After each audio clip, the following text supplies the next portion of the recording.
Hello and welcome back to the EquiHerbal podcast, where we discuss all things herbs and horses to help you and your horse live a happy, healthier life naturally. I am Kayla Dendy, your master herbalist, and today I will be discussing Burdock, a patriarchal herb and wonderful blood purifier. As always, please speak with your doctor or veterinarian before utilizing herbs or alternative medicine. This podcast is for informational purposes only and is not intended or designed to be a substitute for qualified medical advice. At first glance, most people look at burdock as a tenacious wild weed whose sticky seed heads are nearly impossible to remove from clothing. This coarse-looking biennial plant can grow quite stoutly, with branching stems reaching between 2 and 6 feet high and featuring large, rough, cordate oblong leaves. The plant's distinctive globose burrs have scales with hooked extremities that readily adhere to almost anything, earning it common names like clotbur and beggar's buttons. The name burdock is thought to derive from the French bourre, Latin burra for a lock of wool, combined with dock, referencing its large leaves. Even Shakespeare made reference to these annoying burrs, noting they will stick to where they are thrown. Despite its reputation as a nuisance weed in some areas, burdock is one of the patriarchal herbs. It has been highly prized as a medicinal plant since the Middle Ages in Europe, and even earlier in the Orient, where it was valued as both a food and a medicine. It journeyed across the sea with the pilgrims and has followed civilization into nearly all inhabited countries. Burdock is still regarded today as an immensely valuable remedy. It has a long and respected reputation as an alterative and a blood purifier par excellence. Historically, it was lauded for treating a wide array of ailments, from old ulcers and sciatica to helping with the bite of serpents and mad dogs. Today, it is noted for its ability to treat chronic skin diseases, such as eczema and psoriasis. The root was used by some tribes, such as the Potawatomi, as a blood purifier and tonic. Beyond its medicinal use, burdock root is a highly valued food, particularly in Japan, where a cultivated variety is known as gobo. The Japanese eat gobo in their everyday cooking, considering it a source of strength and endurance. Whether it is helping cleanse the body from the inside out, or simply hitching a ride on your clothes, burdock is an herb deeply entwined with human history and health. Burdock is botanically known as arctium, a name derived from the Greek arctos, which refers to the roughness of the burrs, comparing them to a bear. The plant itself is a coarse-looking biennial weed, often described as a stout, handsome plant. In its first year, burdock appears as a rosette of large, heart-shaped leaves that can measure up to 12 inches long. In its second year, the plant truly develops, with branching stems that typically reach between 2 and 6 feet high, though they can sometimes extend to 6 or 8 feet. The stems rise from a biennial root. The lower leaves are very large, sometimes more than a foot long, and rest on long, solid footstalks. These leaves are cordate oblong, nearly entire or toothed, and rough. The undersides of the lower leaves are often covered with a fine gray down. The upper reaches of the plant produce multitudes of thistle-like light lavender to purple-colored flower heads that expand during the latter part of summer and into autumn. These flowers are enclosed in a globular involucre, the structure holding the flower head, which is covered in numerous scales with hooked tips. These hooked extremities are the plant's most famous feature, as they readily adhere to almost anything that brushes by, which is why the plant is often called beggar's buttons or clotbur. This efficient adherence allows the burrs to hitch a ride on every switching tail, hairy dog, woolly sheep, skirt, or trouser leg, helping the plant spread its seeds widely. Beneath the soil, burdock is anchored by a sturdy, light brown taproot. This root is nearly simply thick and spindle-shaped, gradually tapering down. It is fleshy and can extend 2 or more feet below a second-year plant. When dried, the root is grayish-brown externally, longitudinally wrinkled, and has a whitish interior with a soft wood tissue. The roots of first-year plants, which lack a stalk, are generally considered more tender. Overall, the entire plant is a dull, pale green, and the leaves and stems often have a tacky texture due to tiny hairs. Burdock is renowned because almost every part of the plant, from the root deep underground to the tiny seeds in the burrs, has been valued for food or medicine. While the root is principally employed as the official drug, the leaves and the fruits, commonly called seeds, are all considered valuable.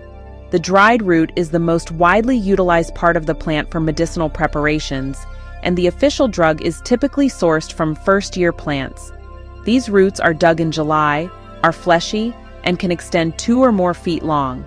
Internally, the dried root is whitish, and its taste is notably sweetish and mucilaginous. The root has earned an ancient and respected reputation as an alterative and a blood purifier par excellence. Since many diseases are believed to originate from toxic or impure blood, burdock root forms the basis for many systemic cures. It is widely used to treat conditions requiring improved elimination from the body, and is a specific treatment for chronic skin conditions, including eczema and psoriasis. The root's antiscorbutic properties also make its decoction useful for boils, scurvy, and rheumatic affections. While less used than the root, the leaves are collected in July and have a somewhat bitter taste. They are particularly beneficial for external application. Historically, burdock leaves were considered cooling and moderately drying, making them beneficial for old ulcers and sores. When applied as a poultice, the leaves are highly resolvent for tumors and gouty swellings, and they relieve inflamed surfaces and bruises generally. The seeds, botanically the fruits, are collected when they are ripe. They are small, brownish-gray, and contain about 15% of a healing oil. Some practitioners use the seeds only, considering them more efficacious and prompt in their action than other parts of the plant. Like the root, the seeds benefit chronic skin diseases. Their influence on the skin is linked to their oily nature, which efficiently affects the sweat and oil glands, helping to restore smoothness to the skin. Internally, an infusion or decoction of the seeds is employed in dropsical complaints, especially those involving nervous system derangement and kidney disease. Historically, the sea was also recommended to help cure sciatica when added to wine and drunk for 40 days. Burdock is more than just a ubiquitous weed. It is one of the patriarchal herbs, possessing a deep and expansive history that spans continents and centuries. Its journey alongside humanity is perhaps best symbolized by its notorious burrs, which adhere to almost anything and have metaphorically stuck to man and his progress ever since. While most children first encounter burdock due to the tenacious burrs clinging to their clothing, the plant's serious reputation began long ago. It was highly prized as a medicinal plant as early as the Middle Ages in Europe, and its value in the Orient as both a food and medicine predates even that period. It was Buddhist monks who first transported burdock, known as gobo, from China to Japan. In Japan, burdock root became a valued food, considered a source of strength and endurance, and records show it was eaten as food and medicine as early as 923 or 939 AD. Burdock eventually followed civilization and traveled with the pilgrims across the sea, establishing itself in nearly all inhabited countries, including Europe, Africa, and North America. In Europe, burdock earned a reputation as a valuable remedy, particularly during the Middle Ages, when it was called bardana. English herbalists highly lauded its virtues. In 1640, Parkinson documented that the juice of the leaves, when given with old wine, doth wonderfully help the biting of any serpents. Culpeper, another prominent figure, recommended the root, preserved with sugar, for ailments like consumption. He also suggested that the seeds, when drunk in wine 40 days together, doth wonderfully help the sciatica. In fact, Culpeper praised its ability to treat a wide array of ailments, from burns to the bites of mad dogs. The history of medicine also reveals unique beliefs associated with burdock. In the Middle Ages, it was widely regarded as a valuable remedy for stones, such as kidney stones. Recipes for this purpose often contained other stony ingredients, reflecting the belief that, like cures like. A burdock has even secured its place in classical literature. Shakespeare made direct references to the plant, such as in Troilus and Cressida, where Pandarus notes that burrs will stick to where they are thrown, and in As You Like It, where burrs are described as trial caught in one's skirt. Despite its extensive use by herbalists and country folk throughout the centuries, burdock has had fluctuating presence in official medical texts. Intriguingly, it was never listed in the European pharmacopoeias of the 17th and 18th centuries, yet it did appear in the 1988 U.S. dispensatory as a diuretic and treatment for chronic skin diseases like eczema and psoriasis. In the United States, burdock appeared in the pharmacopoeia intermittently from 1831 until 1961. The history of burdock in North America includes its use by several Native American tribes. For instance, 4 tribes, the Otos, Meskwaki, Ojibwa, and Potawatomi, used the root to treat pleurisy, or combined it with other herbs to ease labor pains and stomach cramps. Notably, the Potawatomi used the root as a blood purifier and tonic, aligning with its contemporary reputation. Folk remedies involving burdock were widespread. In Missouri, burdock leaves were hung around infants' necks to cure colic. In New England, leaves were bandaged to ankles and wrists to absorb fever. In Ireland, burdock roots were used as a poultice for ringworm. Gypsies used a small bag of burdock seeds worn around the neck as a preventative for rheumatism in winter. Ultimately, burdock has stood the acid tests of human inconsistence, prejudice, and ignorance, and remains one of the most extensively used herbs by herbalists and country folk worldwide. It continues to be respected for its ancient function as an alterative and an excellent blood purifier. The modern clinical usage of burdock largely rests on its ancient reputation as a powerful systemic cleanser, supported by contemporary research and use in official texts. Burdock continues to be celebrated as one of the great patriarchal herbs, specifically renowned as an alterative and an excellent blood purified.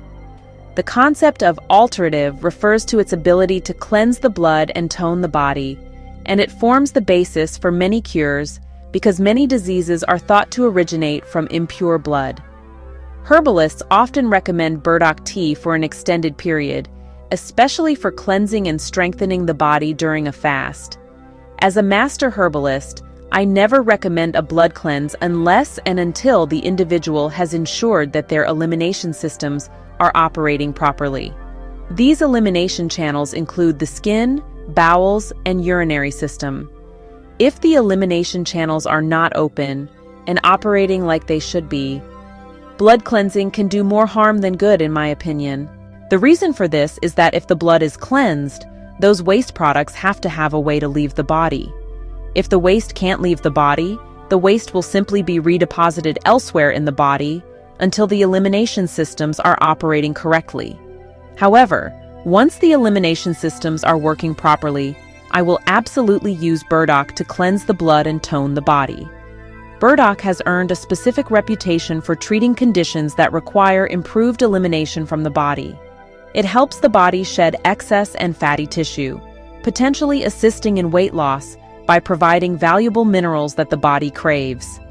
Its most recognized clinical use is as a specific treatment for chronic skin diseases. It has been shown to effect a cure in many cases of eczema and psoriasis, whether used alone or combined with other remedies like yellow dock and sarsaparilla. It is also beneficial for sufferers of acne. The root works internally to cleanse the blood and promote systemic balance, while the seeds, due to their oily nature, are particularly effective in preparations that restore softness and smoothness to the skin by affecting the sweat and oil glands. Burdock is also indicated for inflammatory issues such as arthritis and gout, and its anti-scorbutic properties make its decoction useful for boils, scurvy, and rheumatic affections. Furthermore, its ability to increase the flow of urine makes it useful as a diuretic, and it is employed in dropsical complaints, particularly those involving kidney disease and nervous system derangement. Burdock is known to be an antioxidant. It acts as a nutritive liver tonic, promoting the efficient removal of systemic waste, toxins, and allergens from the body. Studies suggest that it can protect liver cells against damage, perhaps through these antioxidative effects. It can even help remove mutagenic substances, such as pesticides and airborne pollutants, from the bloodstream before they cause harm. While primarily used in humans, burdock is recognized in veterinary medicine for treating chronic skin disorders and issues requiring improved elimination. As with human use, burdock is used in veterinary medicine as an alternative and a blood cleanser. Its clinical uses in animals is generally indicated in cases of chronic skin disorders and in disorders requiring improved elimination. Burdock is particularly useful for flaky, oily, or inflammatory skin issues that are often traced back to liver deficiencies or a general overload of toxic substances in the body, which can be the result of a poor diet. Burdock acts as a diuretic, helping to increase the flow of urine and assisting in the efficient removal of waste materials from the body. This cleansing action makes it useful in the holistic treatment of conditions such as arthritis, rheumatoid disorders, inflammatory kidney and bladder diseases, and virtually any other metabolic disorder resulting from poor waste elimination. Simply put, burdock helps clean the animal's body from the inside out. The efficacy of burdock stems from its strong affinity for the liver and skin. It is highly regarded as a nutritive liver tonic that helps to clean and build the blood. The liver initiates the cleansing process in all living creatures. Burdock helps by promoting the efficient removal of systemic waste, absorbed or ingested toxins, and allergens from the body. For instance, burdock contains chemical elements that help remove mutagenic substances, such as pesticides and airborne pollutants from the bloodstream before they can cause cellular damage. Animal studies have further indicated that burdock extract possesses free radical scavenging qualities in the liver, which may help weed out carcinogenic elements. By optimizing liver function, burdock relieves pressure on the kidneys, delicate organs vulnerable to the liver's deficiencies, and supports secondary immune functions needed to fight off viruses and microbes. It is considered an excellent long-term liver tonic and is gentle enough to use even in cases of pre-existing liver or kidney disease. For companion animals, a strong tincture of the fresh or dried root is often the most effective preparation, as most animals do not enjoy eating the raw herb. Since the flavor of a glycerite, a liquid extract using glycerin, is sweet and agreeable to most animals, this method is the most recommended. Practitioners are advised to be liberal with the quantity when decocting the fresh or dried root and pouring it over the animal's food, as burdock is a healthy food. Beyond its well-known uses, targeted research has revealed a specific application as an anti-cough medicine for cats. Burdock contains an inulin isolate called fructan that was found to be as active as some non-narcotic synthetic preparations used in clinical practice to treat cough. This potentially allows burdock to be used as a mild antitussive in cats. While burdock itself is very safe internally, the plant's physical structure can pose a risk to dogs. Burr tongue can be caused by contact with the spiny part of the burr. This condition involves the development of small papules, typically on the tip and edges of the tongue and the interior part of the upper lip and gum, which then enlarge and develop necrotic centers that become ulcers. Treatment for this severe reaction often requires a deep and sometimes repeated scraping of the affected tissues under general anesthesia. In essence, burdock serves as a comprehensive system cleanser in animals, acting like a natural internal filter to help the body process toxins and maintain healthy function, especially in the liver and skin, supporting overall well-being.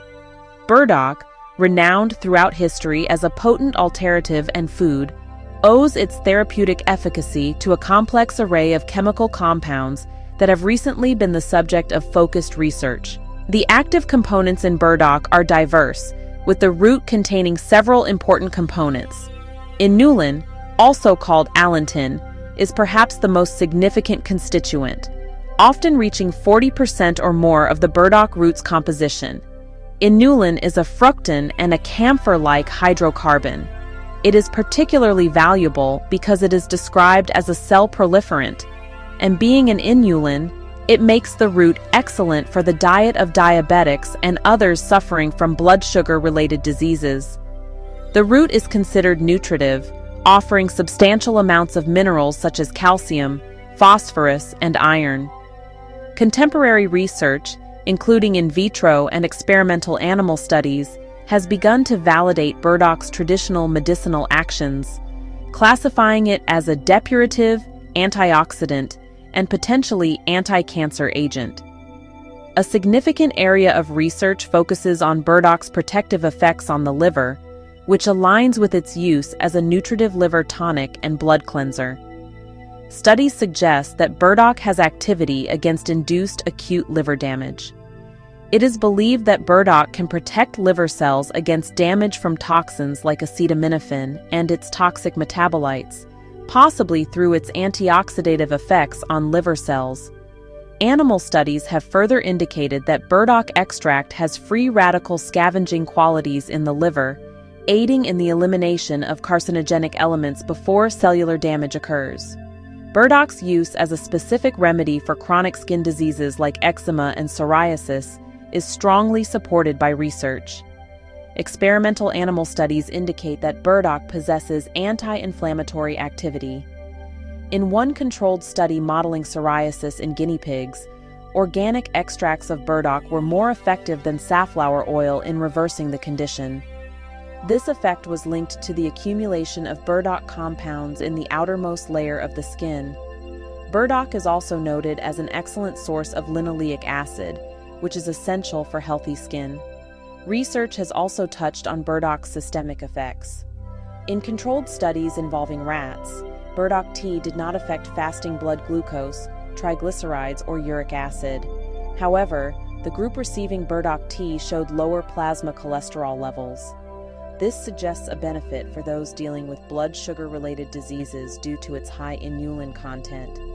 In summary, the chemical makeup of burdock, particularly its high inulin and oil content, directly links to its established clinical benefits as a systemic detoxifier, proving its historical reputation as a profound aid for the skin and liver. Burdock is one of the safest herbs available to both humans and animals. No toxicity has been noted with this wonder herb.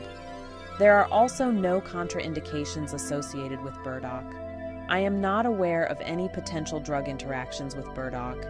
To conclude our discussion on burdock, we return to its essence, a hardy, globe-trotting plant whose history is as rich as its medicinal reputation. Burdock, or arctium, is one of the patriarchal herbs, having demonstrated remarkable persistence not only in the wild, where its tenacious burrs stick to where they are thrown and hitch a ride on every switching tail to ensure its spread, but also in the world of human health and nutrition. It followed civilization from the Orient, where it was first transported by Buddhist monks, across to Europe during the Middle Ages, and finally to America with the Pilgrims. Even Shakespeare made references to the annoyance of its burrs. Despite fluctuating presence in official medical texts, burdock has stood the acid tests of human inconsistence, prejudice, and ignorance, and remains today one of the most extensively used herbs by herbalists and country folk globally. Its primary fame lies in the root, which is rich in inulin and valued as an alterative and a blood purifier par excellence. This cleansing action makes it a specific remedy for chronic skin diseases such as eczema and psoriasis, and it assists in the elimination of waste materials for systemic health. In fact, its power to clean and build the blood forms the basis of many cures. Beyond medicine, burdock is a cherished food, particularly in Japan, where the root, known as gobo, is eaten in everyday cooking and considered a source of strength and endurance. The versatility of the plant, from its edible stalks to its use in traditional tonics like dandelion and burdock wine, underscores its deep connection to human life. Importantly, burdock is regarded as a nutraceutical and is one of the safest herbs available, with no noted toxicity or known drug interactions. However, as I noted, its physical structure poses a risk, particularly to dogs, whose contact with the burrs can cause the painful condition known as burr tongue. Ultimately, burdock is a true systemic cleanser, working to clean the body from the inside out and allowing the body to utilize good nutrition. Whether you encounter it clinging to your clothes or brewed into a medicinal tea, burdock's history, safety, and powerful cleansing action ensure its continued respected place among the great healing herbs of the world. Thank you for joining me for today's discussion on burdock. I will not be releasing a podcast next week as it is Christmas Eve, and I will be celebrating the holiday with my family. I wish each of you a joyous holiday filled with good food, family, and friends. The next episode will be released on December 31. As always, this podcast is for educational purposes only. The information contained in this podcast is not intended or designed to treat, cure, or prevent any illness or disease. This podcast is not designed as a substitute for advice from your medical provider, veterinarian, or other qualified healthcare professional.